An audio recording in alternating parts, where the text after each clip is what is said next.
Moms Room podcast ээжүүдийн сэтгэлгээний хүрээнд тавтай морил. За сайн байцгаана уу? Өнөөдрийн дугаарын зочин маань болохоор барайч туулмаа гэдэг чигээ урьж оролцуулж байна. За тэгээд туулмаагч маань өөрийгөө товчхон танилцуулах уу? За бүгдээр энэ өдрийн минь төргий намайг туулмаа гэдэг 3 хүүхдийн ээж одоо 44 настай. Удмынхаа өгдлөөр барайны ажил хийгээд одоо 4 жил орчим болж байна.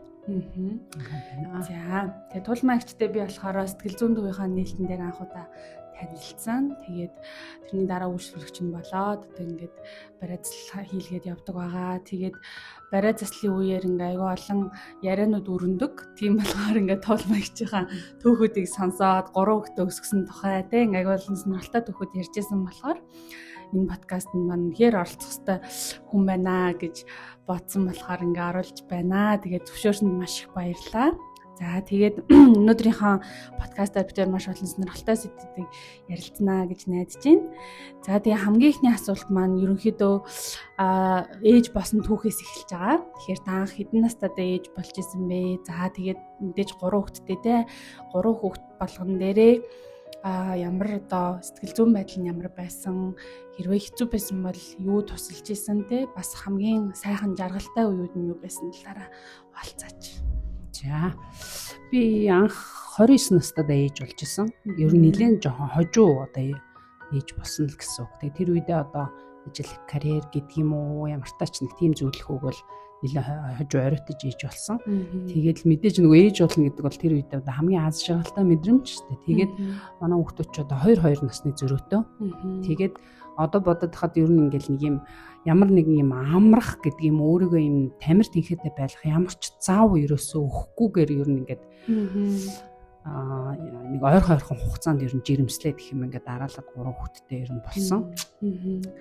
Мэдээж хүүхэдтэй болно ээж болно гэдэг бол одоо нэлийн удаан одоо хүнтэй суугаад нэлийн удаан хугацааны дараа одоо тэр хүүхэд боллоод одоо тээж төрүүлсэн учраас тэр бол одоо бүр хамгийн аз жаргалтай хязгааргүй бүр ингээд бай байсгалтай гоёл мөчүүдийн нэг байсан. Тэгтээ нөгөө эхний хүүхэд дээр бол нэг юм жоохон одоо туршлагагүй гэдэг юм уу тийм болохоор ер нь л баг юм тэр хүүхдээр бараг дадлаг хийгээд аимшиг л тиймэрхүү байдалтай ер нь л өсгөжсэн шиг санагдаад байдیں۔ Гэхдээ ер нь бол яхаа зүгээр нэг юм өөрийгөө бол ер нь их л мундаг л ээж гэж тухайн үедээ бол ер нь боддог байсан. Яагаад тэгэхээр нөгөө ямар нэгэн байдлаар нөгөө ажил хийдгүй байсан учраас хүн бүх цаг хугацааг ерөөсөө л тэр хүүхдүүдийг өсгөхөд тэднийг эрүүл байлгахад ингээд нөгөөрийнхөө бүх одоо цаг завыг л одоо зарцуулдаг байсан. Тэгээд ямар нэгэн байдлаар ер нь нэг юм ардын гэх юм уламжлалт нэг тийм домын арга хэрэгэлдэг ямар нэгэн байдлаар зөвхөн вакцин хийлэх гэж л нэг өрхийн имлэг ер нь ордог.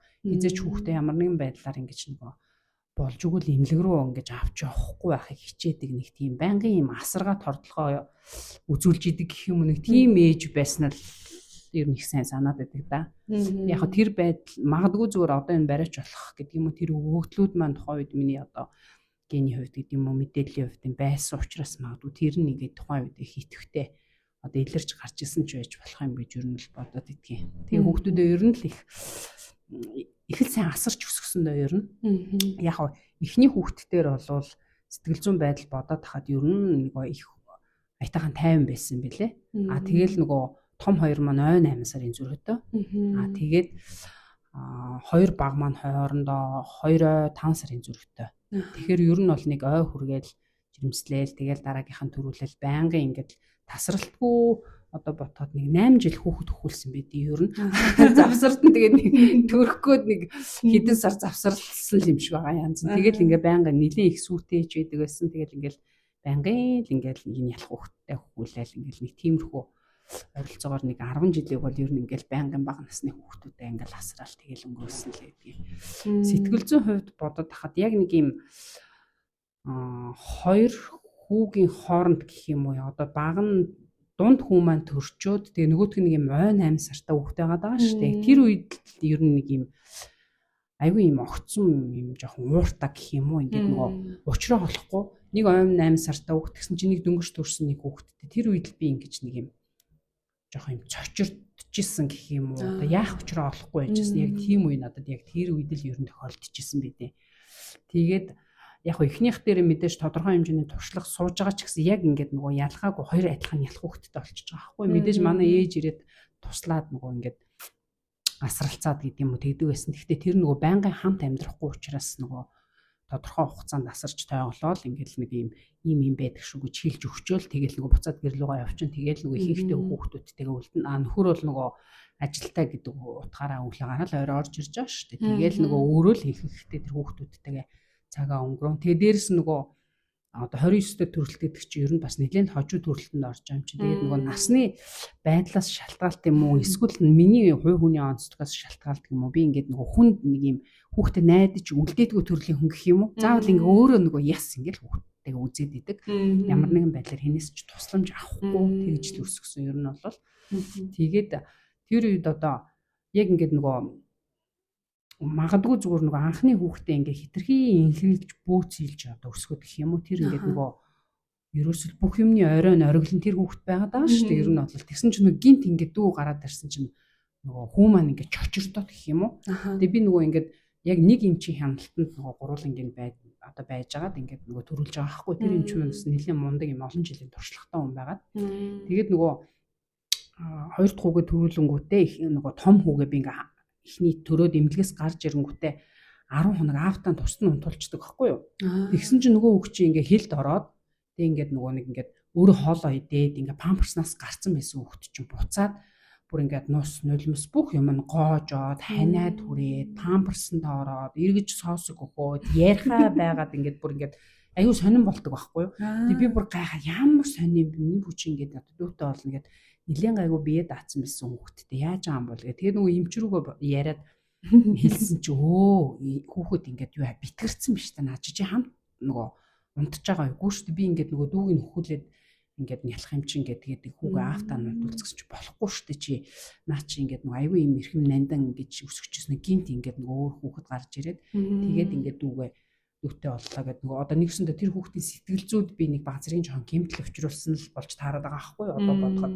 Тэгээ би хүүгээ тэгвэл болохгүй юм байна гэдэг яг ингээ хоёр талдаа хоёр хүүгээ аваад унтсан чинь маргаашнаас нөгөө хүүхд чинь бүр яг ингээ миний нүдэн дээр нус нулимс бүх юм гоочгоо болоо соско өгөхөө болоод өөрөө хоолоо идээд ингээд зүгээр болж байгаа байхгүй юу. Тэгээ яг тэр үеэс эхлээл ер нь миний юм сэтгэл зүй нэг жоох юм дэгэн догон байдал ч юм уу ер нь үүсэж эхэлсэн гэх юм уу ингээд нөгөө яа харахгүй үнэхээр ингээд зэрэгцээд хоёр нь ялах хүүхд болсон чи би ингээд нэг юм жоохон самгардаад жоох өвчрөө олохгүй гэх юм уу.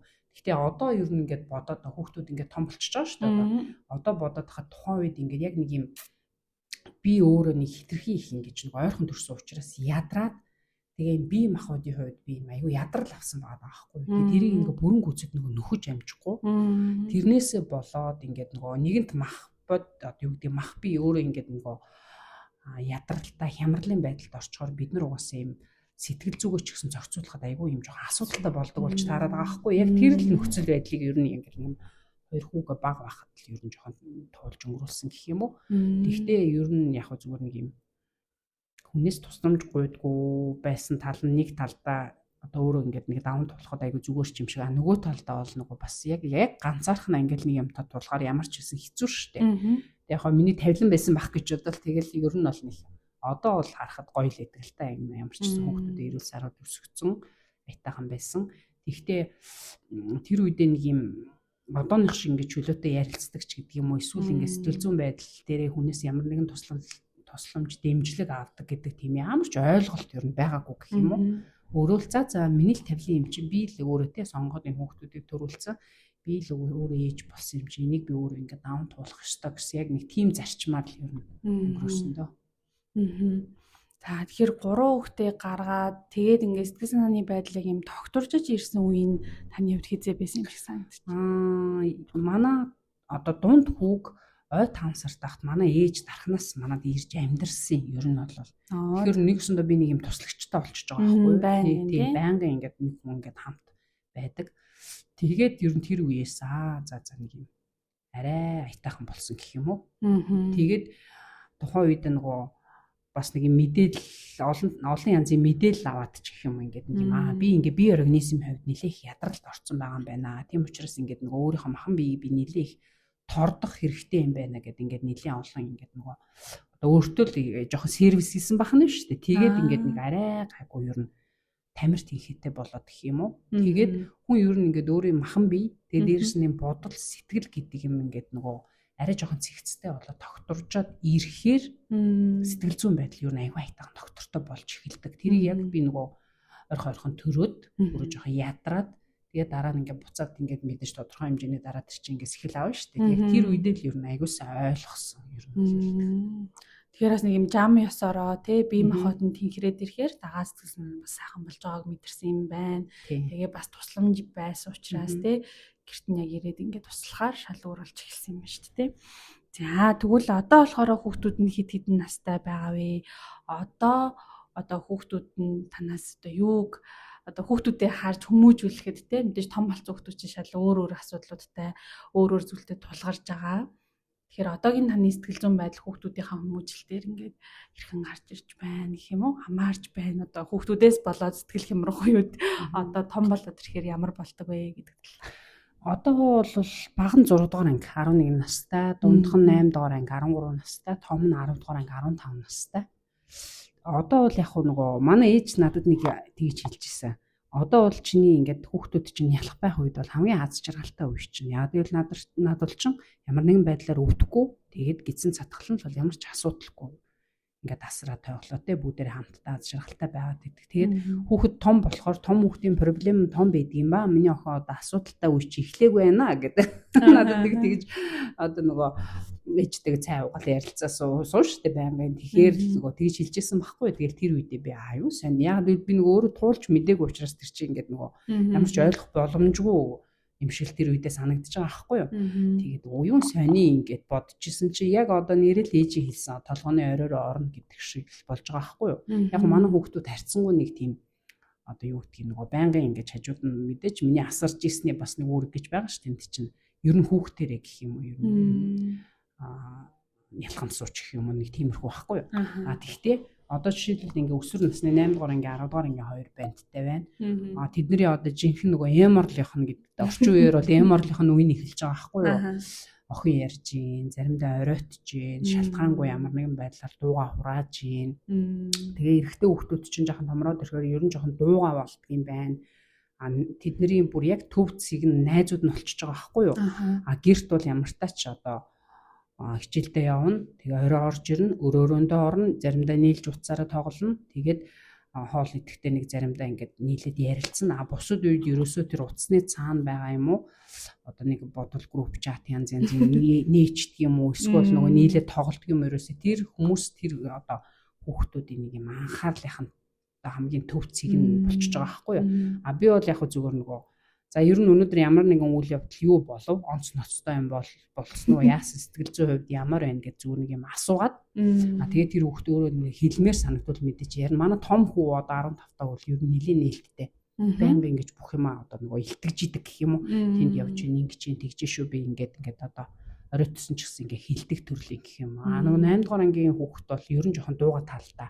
Бүх асуудлаа өөрөө шийдчихэд тэгээ дараа нь нэг жоохон болохгүй байвал би нэг ингэх гэсэн чинь энэ болохгүй байна ямар нэгэн тусламж хэрэгтэй байна гэдэг талаар ингэж ярьдаг төрлийн гэх юм тийм. Охин бол одоохондоо 6 дугаар анги одоо манай хамгийн бага нь л нялхан учраас ер нь бол тэгээ эмэгтэй хүүхэд гэдэг утгаараа ер нь нээлттэй бүх юм ярина. Ийм байна миний сэтгэл санаа иймэрхүү байгаад байна. Надад энэ таалагдахгүй байна, энэ таалагдаад байна. Энийг ингэж шийдмээр байна гэд ер нь эмэгтэй хүүхэд байнгын илүү нээлттэй ярьдаг юм билээ. Банд нар бол ер нь жоохон чимээгүй талтай л байна. Гэхдээ би бол яг зүгээр одоо нэгэнт ингээд нөгөө юу барайныхаа ажилтай холбоод гэх юм уу хүний ингээд сэтгэл санаа бие махбод ямар хуу одоо холбоотой байгаа бидний бие махбодоос шалтгаалаад сэтгэл санаа ер нь ямар байдаг гэдгийг ерөнхийд нь ингээд нэг жоохон өнгөцгөн ойлгож явж байгаагийн хувьд нөгөө хүүхдүүдээ ингээд ерөөс шахаж шаардах болсон ер нь бол урд нь бол нэг жоохон багт нь ингээд бүх асуудлыг би оролцдог би тэрийг шийддэг хамтарч шийддэг нь гэхээсээ илүүтэйгээр нөгөө би давмгаалж тэрийг дандаа зохицуулдаг байсан байгаа аахгүй ер нь бол энэ гэрт энэ ийм байх ёстой би ингэж бодож байгаа учраас энэ зүг гэдэг ер нь нэг жоохон тийм тулган шаардах байдалтай гэх юм нэг тиймэрхүү үеуд бас нэгэн байсан байлээ. Тэрийгээ жоохон хүүхдүүд өсвөр наснд болоод ирсэн чинь анзаараад тэгээд дээрэс нь нөгөө эдгээр чинь ингээд нөгөө байнгын яаж ингээд ингээ асуугаад ярьдаг байсан учраас харьцангуй нөгөө юмнуудаа хилдэг манай хүүхдүүд. Тэгэхээр нөгөө ээж таны энэ байдал чи ерөөсөө ингээд таалагдахгүй байна. Тэгээ би ингээд одоо ингээд жоохон ер нь бол ингээд хэдий та нараар ингээд өсгүүлээд байгаа ч гэсэн би ингээд өөрөө би хүн би ингээд хувь хүн. Тийм учраас миний энэ хүслийг одоо харгалзч үзээч ингээд энэ таалагдахгүй байгаа учраас заавал таны хүслээр би хиймээргүй байна гэдэг шаардлагыг одоо та ялангуяа манай дундхүү бол ер нь тэр тал дээр чимээгүй байж байгаа. Яг ийм голын нолоод хилдэг гэдэг шиг яг нэг тэр хүслээ ингээ хилдэг. Манай том хүү болохоор ерөнхийдөө нэг жоохон анзаарч байгаад нэг яг өөртөө таалагдахгүй бол чимээгүй тэгээд яг юм өөрийнхөө хүслээр хийчихэл тэгэл дараа нь ингээд нэг юм жоохон ажиглалтын байдалтай байдаг юм ээж уурлах нь уу ер нь энэ яах нь уу гэд ингээд ажиглаж идэг. Нэг тиймэрхүү ер нь байгаа. За тэгэхээр та хүүхдүүдээ ингээд жоохон багт нь бол яг хүүхдүүдээ харахад бүх цагаа зарцуулж агаад тэгээд одоо ингээд өөрийнхөө карьерийг эхлүүлээд одоо 4 жил болж байгаа тийм бариачаа хийгээд тэгэхээр ингээд яг ээж ингээд хүүхдүүдтэйгээ хамт байж хүүхдүүдээ харж асрах нь одоо ингээд хүүхдийн хүмүүжил тийм энэ өсвөр наснд ирэх том болох үед нь ямар нөлөөтэй байгаа юм шиг тань санагддаг вэ? Тэгээд тэр шийдвэрийг гаргаад яг ингээ хүүхдүүдэд хараад байж ах үед одоо бас олон эмэгтэйчүүд яг юм сонголт хийх гэдэг чинь карьераа хүүхдээ харах уу тий. Тэг ингээ хүүхдээ харж байхдаа айгүй их юм алдчих байгаа юм шиг мэдрэмж авдаг. Тэгэхээр танд тийг санагдчихсэн үү? Эргээд ингээ карьер руу ороход эхлэх үед танд ямар байсан тэр талаас бас яг нь ер нь зүгээр л нөгөө хүн хүний нөхцөл байдал янз л байдаг болохоор яг нь тухайн үед нөгөө нэгсэндээ эн чинь ингээд нэлийн олон жил ер нь гэр эцэгтэйгийн л ажил хийчихэж байгаа байхгүй юу? Ямар нэгэн нийгэмшиг нөхцөл байдал надад одоо бараг л үүсэхгүй байх гэсэн үг шүү дээ. Тэгээ байнга яг хүүхдүүдэд харахад бол мэдээж хамгийн аз жаргалтай гоё байгаа шүү дээ. Тэгтээ яг нэг ингээд нөгөө жоохон хүүхдүүд ингээд нэг юм гараас гараад өсөөд ирдэ шүү дээ. Яг тэр үед ингээд нэг юм за нэг 2 жил орчим юм уу ер нь ингээд нэг юм жоохон хямралын байдал одоо үүссэн гэх юм уу? Тэр нь миний сэтгэл зүйн хувьд яагаад гэвэл нөгөө хүүхдүүд тэгтээ тэргүй ингээд цэцэрлэг сургууль бүх юмд нөгөө хүүхдүүдийг чи хүргээд өгчин. Тэнгүүд ингээд надад яг юм өөрөө өөртөө ганцаархнаа байх цаг ингээд нэлээд их гарч ирж байгаа шүү дээ. Тэгэхээр тэр үед ингээд нөгөө одоо жоохон дотгошоо өнгийсэн гэх юм уу би ер нь яг хий. Зүгээр л энэ 3 хүүхдийг өсгөөд гэртээ сууж авах хэрэгтэй хүн би муу юм уу? Гэтэл миний дотор байгаа мэдрэмж шал ондоо байгаа байхгүй юу? Би ингээд нэг л ягаад ч юм ингээд хүмүүст туслах ёстой. Ямар нэгэн тийм мэдрэмж надад байгаад байдаг. Тэгээд нөгөө хүүхдүүдэд баг багт би нөгөө эмч рүү болж игэл дагуулж явахгүй байхыг хичээдэг байсан гэдэг нь би ингээ байнга хүүхдүүдэд байрдаг байсан байхгүй. Тархин хөдлөл байрдаг, гидсэн хөдлөл байрдаг, ханад төрсөн ч байрдаг. Ингээл нэг ямар ч байсан эвтэйхэн аргалал нөгөө хүүхдүүдэд домноод идэг. Тэнгүү тэр мэдрэмж ингээд нөгөө илүү одоо давмгаалаад ирсэн гэх юм уу. Тэг ингээ хажуудаа байгаа хүний өвчнийг нэг нэг иймэрхүү л байгаа юм байна да. Энэ нэг сэтгэл зүйн байдал нь ийм байгаа юм байна гэсэн нөгөө тэр мэдрэмжүүд ингээд надад үүсэж эхлээд тэгэхээр ихэндээ бол тэрэндээ нэг жоохон юм хямарсан гэх юм уу. Яг л би нэг ойлгохгүй байгаа байхгүй тэрийг. За мэдээж удамд ингээд бариач ээжийн талд ингээд удмын бариач хүмүүс зөндөө байсан. Тэр нь бол нэлээд олон үе тасарсан гэдгийг ер нь яг нөгөө нэлээд хожуул мэдсэн л дээ угаасаа. Гэхдээ тэр нөгөө ирж байгаа мэдрэмжүүдтэй би нэг жоохон одоо дарагдсан гэхэд хаашаа учрыг ойлгохгүй нэг ер нь 2 жил орчим болсон. Яг зүгээр та бол гартаа өгөгдөлтөө юмтай ингээд бариач хүн гэдгийг одоо хэлсэн үг надад байгаа ч гэсэн нөгөө тэр хүний үгэнд би одоо итгэж нөгөө өөрийгөө хүлээн зөвшөөрөхгүй гэх юм уу. Тэгээ ер нь 2 жил хагас орчмыг тэгээд гэхдээ яг тэр хооронд нөгөө зүгээр суухгүй өөрийгөө хайсан л ер нь би яг хийн. Яг ингээд хувь хүний хувьд тулмаа гэдэг хүн яг юу хүсээд байгаа юм зүгээр яг өнөөдрийн амьдрал ингээд болоод 3 хүүхдээ өсгөөд нөхөр ажиллаа хийгээд ингээд хангалттай гэр орноо ингээд сайхан авч явж байна. Энэ хүний олж ирсэн мөнгийг л ингээд хүүхдүүдтэй өөртөө зарцуулаад насан туршдаа ингээд суух юм уу? Эсбүгөөс яг намайг те дотроос хатгаад байгаа энэ ингээд гарч хүнд туслах ёстой чи хүнийг ямар нэгэн байдлаар зөвхөн махан биеийн биш сэтгэлийн хүртэл эмнэж домнох ёстой гэдэг нэг юм зүн мэдрэмж гэж юм ирж байгаа ш надаа нөгөө тэрийгэ дагах юм уу гэдэг л сонголтын өмнө юу нь бол ирсэн л те. Тэгээд яг эхэндээ бол гэр бүлийн зүгээс гэх юм уу ингээд нэг жоохон гинт нөгөө хүүхдээ өсгөөд ингээд те 10 хэдэн жил ингээл гэртээ суусан ихнэр нь хүм барьж имчилнэ гэхээр тэр хүний хувьд бол проктоос юм хүлэн зөвшөөрөхгүй үйл явдал болж байгаа байхгүй юу. Бүр ингээ гайхаад чи яг юуг нь барих уу? Чи тэг чадах юм уу? Яа ингээд ямар сонин чи яг ийм юм сонгож байгаа ингээл яг нэг тиймэрхүү ер нь бол байдалтай одоо нүр тулсан гэх юм уу. Гэхдээ яг ер нь бол одоо бол гоё дэмжээл за энэ нугас ажиллаа хий ингээд нөгөө яг тэгвэл энэ ажлыг хийхээрээ би ингээд нөгөө өөрийгөө аз жаргалтай байлгаж чадчих байгаа хгүй. Яг л би дотор байгаа олон мэдрэмжүүдээ гаргаж ийн тэр хүний сэтгэл зүг, махан бие бүх юмыг би тодорхой хэмжээнд 100% биш юм гэхэд яг өөрийнхөө чадах хэмжээгээр би ингээд чөлөөлөөд одоо хөнгөлж өгж байгаа ш чи яг нөгөө өөрөө бариулсан болохоор сайн мэдчихэж штэ. Тэгэхээр нөгөө харилцсан би ч аз жаргалтай болоод нөгөө хүн ч аз жаргалтай болж байгаа хгүй. Тэгэхээр одоо бол ямар тач нэгэнт нөгөө хийгээд эхэлсэн учраас ер нь надад бол гоё л идэг ер нь.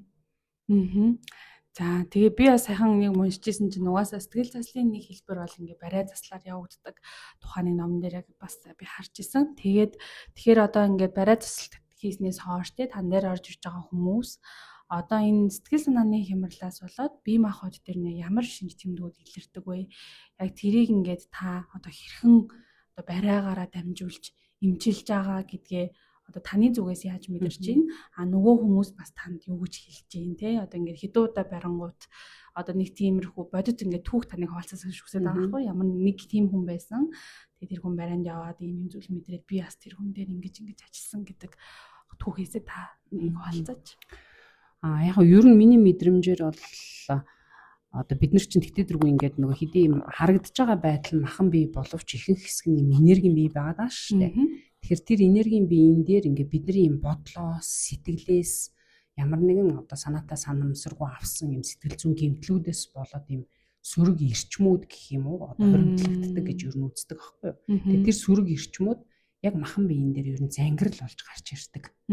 Тэгээд бүр тэрийг эдгээхгүй одоо бодлын төвшөнд бүр сэтгэл зүйн төвшөнд ахна шүү дээ. Тэрийг ямар нэгэн байдлаар эдгээхгүй болвол яг тухайн харалдаа эрхтнүүдээ ингээд нэг юм өвчлүүлж эхэлдэг одоо нэг тийм зүйл байгаа байхгүй юу. Тэгэхээр яг би зүгээр нөгөө тухайн хүндээ ингээ хөрөнгүүтэй ер нь ингээд яг мэдээж тухайн эд эрхтнүүдийнх нь ингээд нэг юм зангирлуудыг гэх юм уу ингээд нэг харалтай юм эд эрхтнүүдийнх нь бэлчээр гэж байгаа шүү дээ. Тэр цэгүүдийг тайлдаг боловч надад ирдэг мэдрэмжээр ер нь ихэнхдээ юм нэг юм сэтгэл зүйн байдал гэх юм уу. За энэ бол нэг юм нэлээд бага насандаа ингээд гомдсон учраас яг тэр бүр 100% наривчилж бол надад харагддаг ч гэдэм юм мэдрэгддэг тийм байхгүй. Гэхдээ ерөнхийд нь бол за энэ нэг гомдчоод яваад байгаа хүн юм байна да. Энэ нэг юм гониг юм байна да. Энэ ингээд нэг юм шаналаад байгаа юм байна да гэсэн юм ерөнхий одоо мэдрэмжүүд гэх юм уу ер нь бол ирдэг. Гэхдээ ингээд нэг барай анхандаа яг барьж эхэлж байхдаа бол тэрийг би мэдэрдэг байсан. Яг зүгээр өвчнийг мэдэрдэг шууд. Энэ хүний бөөр нь өвдөд байгаа юм байна. Энэ хүний ингээд те энэ зүрхэн дээр натгах гэж байгаа юм байна. Шууд тэр мэдрэмжүүд нь миний биеийн дээр орж ирээд ингээд өвдөд мэдэгдээд тэгээд ингээд өнгөрчдөг байсан. Одоо бол тийм махан биеийн өвчин гэхээсээ илүүтэйгээр ерөөсөө юу л яаж байгаа. Сэтгэл зүйн байдал гэх юм уу? Мэдэгдэн, илүү мэдрэгдэн. Дээрэс нь нэлээд сайн ингээд төвлөрч чадвал ингээд нэг юм дамжуулт шиг гэх юм уу? Нэг тийм нөө тэр яг тэр хүнд ингээд хүн болгоно одоо хин нэгний л хүүхэд шүү дээ. Бид нар бүгдэнд нь хүүхдээ харсан даасан тэнгэр одоо айлч талаар нь хэлж болно. Зүйлүүд байгаа шүү дээ угаасаа. Тэгэхээр яг тэр талаас нь гэх юм уу ингээд нэг юм тухайн хүнд хэрэгтэй мэдээлэл нь ер нь дамжигдаж орж ирдэг гэх юм уу. Тэр нь гэхдээ нөгөө бүх хүн дээр тех алба ер нь бол байхгүй. Яг нэг шаардлагатай үед шаардлагатай мэдээллүүд орж ирвэл яг хөө заримыг би одоо шууд 100% барьж авч чаддгүй л те. Шууд ингээл нөгөө шүлэглээл зарим нь ороод ирэн зарим нь ингээл хальт зураглал харуулна янз янз болно. Тэгэхээр тэрийг нөгөө яг хөө миний юу гэдгийг юм чадварын хэмжээнээс л одоо шалтгаалж л авах ямар тач бага хэмжээний мэдрэмжүүд орж ирэн тэрийгээ тухайн хүнтэйгээ ер нь би ингээд нэлээд нээлттэй талтай хүн гэх юм уу шууд ярилцдаг нөгөө хүмүүстэйгээ надад нэг ийм мэдрэмж орж ирээд би ингээд нөгөө анх хүнээ одоо бариулах гэдэг тэр хүн орж ирж ш. Тэгэхээр нөгөө хүндээ нэлээд сэн тайлбар хийдэг гэх юм уу. За би ингээд нэг иймэрхүү төрлийн барай хийдэг шүү. Миний барай бол эмчилгээний барай. Одоо барай хэдэн жил болж байна. Ингээд би нэг иймэрхүү нөхцөл байдлууд ингээд үүсвэл ингээд чам тайлбарлаж хэлж өгнө гэдэг яг махан биеийн дээр байгаа зангирлуудын бүгднийг ингээд тайлбарлаж хэлж өгөөд тэгээд тэр шалтгаан хэрэг үүссэн шалтгаан надад мэдрэгдчихвэл би тэрийг тайлбарлаж хэлж өгөөд тухайн үнтэйгээ нэлээд нөгөө цаг 30 минутаас 2 цаг барьж байгаа учраас нөгөө нэлээд сайн ярилцчихаар тэр хүн ухаарад гэдэг юм ойлгочих юм бол тэр нөгөө сэтгэл зүйн төвчөө блокууд нь ер нь тодорхой хэмжээгээр нэлээд аятайхаа ингээд тайлагдаад гайг болчдөг л гэсэн үг ер нь. Яг одоо ярих гэсэн чинь нэг юм бодит жишээ гэхээр юм санагдахгүй юм нөгөө санаанд орж ирэхгүй. Яа тэгэхээр одоо би зүгээр өөрийгөө ажиглах нэ нэг юм хүмүүсийн юмыг ер нь их санахгүй баг мартчихдаг гэх юм аяа. Тэр нь баг надад аяа амар тухайн үедээ ингээд нөгөө шууд үүсэж байгаа нөхцөл байдлаас шалтгаалаад мэдрэмжүүдээ яриад дамжуулалт юм байвал хэлж өгчөөл тийг ингээ барьчаал гаргацдаг учраас яг нэг юм санах нь ер нь за одоо ховорч гэж хэлэх нь хаашаа ерөнхийд нь бол сандаг. Тэгтээ бараг л ингээл мартчихвал надад ч бараг айгу амар байгаа тийм. За тэгвэл жишээлбэл одоо ингээ биен дээр ингээ за одоо хүзүүн дээр зангирал байгаа бол одоо тэр зүйл нь аль эрэгт нь өвдөж ийн гэсэн үг байх уу? Ямар одоо сэтгэл зүйн асуудал байна гэх үү гэд нэг юм жишээ хоёлоо олцъё л да тий. Одоо аль хэсгийн зангирлуудыг аль эрэгтэнтэй холбож та ингээд тайлбарлаж одоо мэдэрдэг бай гэх юм уу? Ер нь бол үйлчлүүлэгч орж ирэхээр нь хамгийн түрүүнд ер нь ингээд нуруу нас нь барьж эхэлтий. Доош нь харуулчаад. Тэгээ тэр тухайн одоо загсан булчин одоо гэх юм уу тэр нөгөө булчингийн харалдаа ингээ бүх эд эрхтнүүд рүү ингэж нөгөө одоо үйл ажиллагаанд нь оролцдог тэр нугаснаас юм мэдрэлжилт гэдэг юмнууд гарч явдаг байхгүй. Тэг яг тэр эрхтнийх нь харалдаа юм зангирлууд тэр одоо эрхтний бэлчээрл гэж хэлээд байгаа үүссэн байдаг юм бол тэг тэднийг харж агаад ер нь ингээд шинж тэмдгүүдийг хэлдэг гэх юм уу нойрондоо хэрвээ хоолчин шингэж гин үү ийм байна гэд. Тэг яг тухайн үед нөгөө барьж яхад нь надад ийм зовирууд миний биен дээр ингээд нэг юм жирс гэдэг юм нэлээ. Тэр нэг юм надад бол зовиртой биш гэх юм хурдан ингээ мэдээлэл ирдэг гэх юм уу. Тэгэл яг тэр үед нь нөхцөл байдлуудын л юм хэлж өгдөг дөө. Яг хөө тэгээ дээшээ дараа нь дээшээ хараад хэвтгээр нь юм цээжин хэсгийг барихаар ер нь юм сэтгэл зүйн байдал нь нэлээх мэдэгдэн гэх юм уу. Янз янз. Цээжин дээр илүү зангирал байгаа нь бол одоо сэтгэл зүйн хүн асуудал ихтэй байх юм бол илүү зангиралтай байх. Ер нь бол яг хөө би одоо ингээд яг ирж байгаа мэдээллүүдээ одоо мэдээж нөгөө удмын өгөгдөл байгаа учраас дээрээс л мэдээж мэдээллүүд ирж байгаа шүү дээ.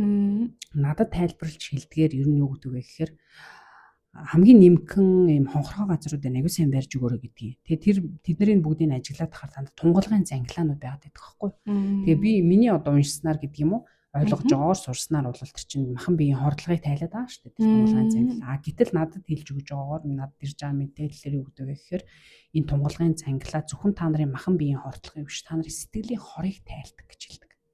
Тэгэхээр нөгөө бидний энэ бодол сэтгэл гэдэг юмнаас энэ махан бие ямар байх нь гэдэг нь ерөөсөө маш их хамааралтай болж таарад байгаа байхгүй.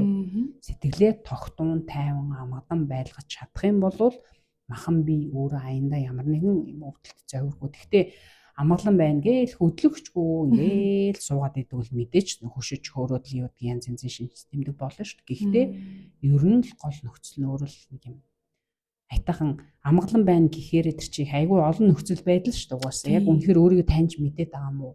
Дотор нь байгаа шалтгаануудаа нэг нэгээр нэгжээд тэрийг илрүүлээд ямар нэгэн байдлаар онц төгчийг нь тайлаад би ийм юмнаас л гомдсон байсан юм биш үү? Энээс болоод үнэхээр миний сэтгэл хөндүрлээд исэн юм биш үү? Тэгвэл энэнд би гомдох шаардлагагүй юм биш үү гэдэг ингээд тэрийг тавьж явуулж гин үү гэл ингээд олон одоо нөхцөл байдлуудаас л ер нь шалтгаалдаг л та. Тэгэхээр одоо ингээд хэрвээ за жишээлбэл ингээд сэтгэл санаа нэлээд хямарсан нэлээд юм зангирал чангаралтай хүн байлаа тий. Тэгэхээр тэр хүн дээр ер нь хэдэн удаагийн барай явбал илүү ингээд үр дүнтэй болдог вэ? Тэгээ тэр хүмүүс одоо яг илт ингээд өөрчлөлтүүд ирж байна гэд ингээд мэдэрч байгаагаа хэлж байгаа штэ тий. Үйлчлүүлэгчнэр бас тэгэхээр тэрэн дээр ингээд хэдэн удаагийн барай яаж явагдахаар яг юм курс имчилгээ болж өгдөг. Яг нь ер нь анхандаа бол надад нэг юм тоо орж ирдэг гэсэн. За энэ хүүхдийг тэгээ энэ хүнийг ямар тач би 3 бариул юм тодорхой хэмжээгээр хөнгөлнө. За нэг 5 бариул аятайхан хөнгөлчихнө гэдэг юм мэдрэмжүүд их юм орж ирдэг байгаад заримдаа бол тухайн үйлчлүүлэгчтэй за би нэг тэдэл бариул чамайг аятайхан болгочихно гэд хэлдэг байсан. Одоо бол би нөгөө өдөрт угаасаа тэгтээ тэр хүнийг олон хүн барьдаг болохоор ер нь бол тухайн хүндээ за нэг 3 юм уу 5 барьчвал ямар тач одоо нэг 4 жил барьж байгааг их тодорхой хэмжээгээр хүн л хэмжээ нөгөө чадвар нь жоохон гайгүй болж байгаа шүү дээ. Тэгээ яг нэг 3 юм уу 5 барианы арт дээр ер нь аятайхан хөнгөлчих юм байна гэд мэдрэмж надад орж ирдэг ч гэсэн одоо бол би нөгөө хүмүүстэй сонголтын үлдээдэг гэх юм уу тайлбарлаад өгчдөг. За ямар тач нэг бариулаад үз нэг барин дээр би ямар тач одоо тодорхой хэмжээгээр чамайг ер нь нэлээд сайн хөнгөлж өгнө.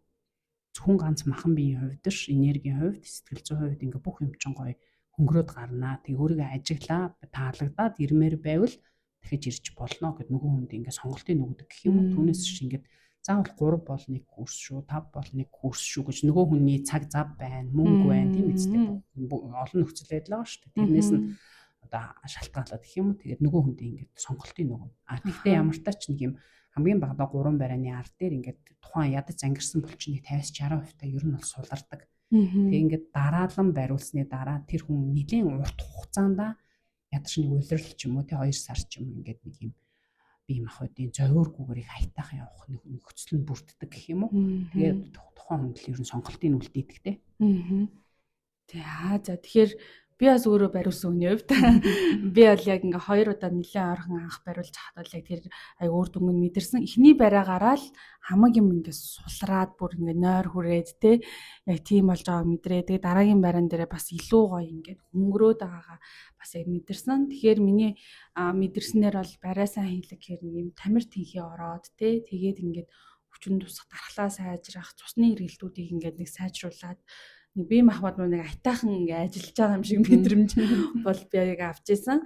Тэгээ тийм болохоор одоо яг сэтгэл 100% ч гэсэн сэтгэл засал хийж хахад сэтгэл зүйчнэр ч гэсэндээ бид нэг ингээ хүмүүстэй зөвлөж байгаа барай хийлгээд биеэс хамраагаараа гэж байгаа. Тэгэхээр яг энэ хоёрын хослол аль талын заслууд гэх юм уу те ингээ явж иж нэг юм хүмүүнийг илүү ингээд эрүүл бүх талаараа бие махбодоор сэтгэл санаагаар ингээ эрүүл байх орчнууд бүрдэж байгаа юм болов уу гэж харж байна. За тэгэхээр заримдаа одоо нэг хамаг юмаа чангалаад ингээд чангартал нь одоо ингээд сэтгэл санааны хүнд байдал, тайван байдал дайждахгүй байгаас л ингээд чангаруулахгүй байх гэх юм уу? Чангархаас сэргийлэх. Одоо та түрүү хэлсэн шүү дээ сэтгэлээрээ л их тайван байх нь чухлаа гэдэг. Тэгэхээр яаж юу тийм байх? Юу хийвэл одоо тэр тайван байдлыг мэдэрч хамаг булчингаа чангартал нь явахгүй гэх юм уу?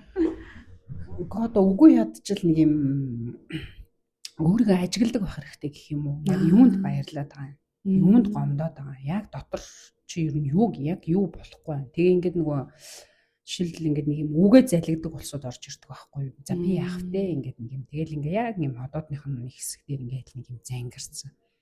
Тэгэл ингээд юм чээж хэсэг нь бүр ингээд нэлийн хүндүүр болцсон гэх юм. Ингээд хүн гар хүрхэд л ёо гэж ингээд юм зөөртэй болцсон. Тэгэхээр болж игэл юм өөрийнхөө дотор байгаа юм мэдрэмжийг аягүй юм нээлттэй гаргадаг байх хэрэгтэй. Ягаад би гомдоод бусд нь ингээд тий гомдож үлдэнгүүтээ бусд нь гомдохгүй байх хэрэгтэй. Тэр чинь аягүй шудраг бус шүү дээ. Тэнгүүд яг тухайн хүний гомдоохгүйгээр ямар нэгэн эвтэй байдлаар тэр өөрийнхөө мэдрэмжийг хүн гаргаад надад үнэхээр таалагдахгүй байна гэдгийг хэлж болно шүү дээ. Манай монгол хэл чинь бүр үнэхээр агуу тансаг шүү дээ. Тэрийг бүр ингээд эвтэхнэр, зөөлхнөр, уран яруугаар илэрхийлэх биднэрт аягүй олон боломж өгдөг. Тэр болж игэл дотор байгаа мэдрэмжээ ингэж тийм нээлттэйгээр ингэж гаргадаг байх хэрэг. Тэгвэл тухайн хүнд хэлж болохгүй л ягаад бичиж болохгүй гэж. Ягаад өөрийнхөө дотроос зүгээр ингээд би ингээд буруугаар ойлгоцсон юм байна. Нэрээ ингээд уучлаа туршаа гэдэг юм уу тавиад явуулж болох юм байна гэдэг юм уу ингээд гаргаж болно ш. Нэгт бас мэдрэмжээ ер нь нэг юм үгээ залхихгүй үгүй ядаж юм чөлөөтэй гаргадаг байвал их зүгээр юм шиг байна. Тэгээ дээрэс нэг юм одоо миний туршлагаар их юм хэрэгтэй хэрэггүй бодол гэдэг юм биднэрт аягүй төвөгтэй байгаад идэх. Ер нь бол тэгээд нэг юм шал дими юмд л одоо цаг хугацаагаар зарцуулаад захирагдаад байгааг энэ хэлбэр шүү дээ. Тэгсэнд орвол баг юм яг дотоод гүнээс ирж байгаа тэр юм сүнснийхаа үгийг гэдэг юм уу өөрөө тэр ухамсарынхаа юм одоо мэдрэмжийг илүү мэдрэх нь хүнд их одоо амар байдаг. Биднийг угаасаа хизээч ямар нэгэн байдлаар буруу зүйл рүү ерөөсө чиглүүлдэггүй ганц юм чинь бидний сүнсэн бие бидний дээд ухамсар байхгүй юу. Тэгэхээр завсарт нь байгаа тэр оюун ухаанаас ингээ үүсээд байгаа тэр хэрэгтэй хэрэггүй бодолтой бид нар айгүй их ингэж нэг өөрийгөө одоо хямрааж гэх юм уу пүүртэж гэх юм уу тэгээд энэ өөрийнхөө эрчим энерги бүх юмнуудыг ингэж нэг бохирдуулж гэдэг юм ингээд ямар нэгэн өөрөө учрыг олохгүйгээр замраагүй байдалд ер нь оруулцдаг. Тэгээ үгүй ядаж зөв амьсгалдаг байх хэрэгтэй. Амаа хангачаал амьсгалаад байх юм уу? Хамраараа амьсгалаа аваад яа ингээд амаараа гарах юм чи айгу олон техникүүд байгаа шүү дээ. Тэрнээс ингээд нөгөө аль нь илүү ингэж өөрт зөв мэдрэмжтэй байх гэдэг ингээд олоод гэх юм ингээд зөв амьсгалдаг байх айгу чухал ер нь бол. Буруу амьсгалснаас болоод бидний махан биеийн дээр бас нэлээ юм өөрчлөлтүүд үүсдэг гэх юм уу. Тэгэхээр яг ингээд зөв амьсгалах нэгт аягүй чухал. За тэгээд дээрэс нэгэнт л нөгөө цаг агарын эрсдэс байдлаас болоод биднэрт идэж уух юм бас аягүй чухал. Хэрэгтэй хэрэггүй янз янзын олон хоолны дэглэм барайл цаг агаартай тийм уйлралтай зохицохгүйгээр ингээд сэрүүдэл хийдэл янз янзын мэдээд яваад ах юм уу гэл олон нөхцөл байдал байгаа л та. Тэрнээс ер нь болж игэл өөрийнхөө доторхыг нэлээд сайн өнгийж ажиглаж харах болж игэл айтаахан зөв амьсгалах даарч хүрэхгүй байх нэг бүлээн шинтэй юм идэх гэл нэг юм яг нэг хідэн юм чухал юмнуудыг эвтэйхэн барьчвал хүн ер нь ирүүл тэгээд нэг юм би хинбэ гэдгийг мэдхэд их амар байдаг гэх юм уу. За баярлалаа. Ястай гоё зөвлөгөөнүүд байна. За талархлаа. Тэгэхээр нөгөө хүмүүс маань яг нөгөө нэг би бас сэтгэл зүйчийн зүгээс тэ яг хийж байгаа хэлж байгаа бас айгүй зөв гэдгийг бас баталж хэлмээрээ нөгөө нэг яг дарагдсан мэдрэмжүүд маань л нөгөө гадагшлуулаагүй мэдрэмжүүд маань л биеийн энд тэнд очиж өвчлөл үүсгдэг тий. Тэгээд тэр нь булчингийн зангирлаас эхлээл дотоод одоо эргэтнүүдийн өвчлөл маань ингээд бас яг тэр илэрхийлээгүй гомдол ч юм уу тий. Эсвэл ингээ хин нэгэнд хэлж чадахгүй байгаа үгс дотроо шаналж явдаг маш олон одоо мэдрэмжүүд маань ингээ бие махбодын маань үнэхээр өвчлүүлдэг учраас хэрвээ ингээд одоо бие нэг юм хатуу санагдаад тэ нэг юм ингээ хамаг юм чангарсан мэдрэмж ингээд төрж байгаа хүмүүс маань барай таслыг хийлгэж үзээрэй. Барайнд ингээд очиод тэгээ бас нэг юм нэг учиртай байрдаг хүмүүсийг олж бариулах нь чухал юм байна гэдэг би бас ойлгосон. Тэгвэл заримдаа ингээ бүр амар өвтгөөд эсвэл ингээ нэг юм амар тухгүй болгоод ингээд бүр ингээд нэг ингээд хөндөөрлүүлээ ячдаг хүмүүс эд ч тэ барих чинь ингэж өвдөх нь өвддөг ч гэсэн дараа нь ингээд сулраад зөөлөрж байгаа нь л зүг бариан болов гэж би бол хараадсан байхгүй юу. Тэг тийм болохоор эрүүл мэндийн маань чухал нэг хэсэг нь бас энэ бие махбод булчин шүрмэс маань те ямар байдал байгаа тэрийг суллуулахын тулд бид нараас өөртөө хийх ёстой алхмуудаа хийж чадах юм бол сэтгэл санаа маань бас нөлөөлөх юм аа гэдгийг сонсож байгаа хүмүүстээ дахиж нэмж хэлмээр байна. За тэгээ ярилцлага маань ер нь өндөрлөх гэж байгаа учраас сүүлийн хэдэн хормыг туулмагчтай үлдээе. Өөр та нэмжтэй хүмүүст эрүүл мэндэд анхаарах ямар зөвлөгөөнүүдийг нэмж хэлмээр байна. Эсвэл зүгээр л ээжүүдэд бас зориулсан зөвлөгөө бас байж болно тийм. Ээжүүдийг ер нь өөртөө хайртай байгаарай л гэж зөвлөе дөө. Яагаад гэвэл угаасаа өөртөө хайртай байсан бусдыг ч гэсэн хамгийн их өгөөмөр сайхан сэтгэлээр юм хайрлах сэтгэлтэй тэнхээтэй гэх юм байдаг. Ер нь бол тэгээд өөрийгөө орхитуулчаад өрөөл нэг хайрлна гэдэг бол ер нь хамгийн утгагүй зүйлүүдийн нэг шүү дээ яачиж утсан. Тэгэхээр өөртөө цаг зав гаргадаг байгаараа. Тэгээд ингээд нөгөө сэтгэл зүй эрүүл мэнд гэх юм уу тэр зүйл дээр аягүй сайн анхаардаг байгаараа. Яагаад гэвэл нөгөө тэр гэр одоо бүхэл бүтэн нэг гэр бүлийг өмүүлж чадах нь ээжүүд байгаа хамгийн сайн сайхан байлгаж чадах хүмүүс нь ч юу ээжүүд байгаа байхгүй. Тэгэхээр зөвхөн бие махбодын хувьд сэтгэл зүйн хувьд ч гэсэн өөрсдөө аягүй сайн хайрладаг, хамгаалдаг, инхрийлдэг юм байгаарай гэж л бүх ээжүүдтэй хүсье да. За маш их баярлалаа. Тэгээ тулмагчтай ажилд нь амжилт хүсье. За талархлаа. Та нарт ч гэсэн ажлын амжилт хүсье. За баяртай.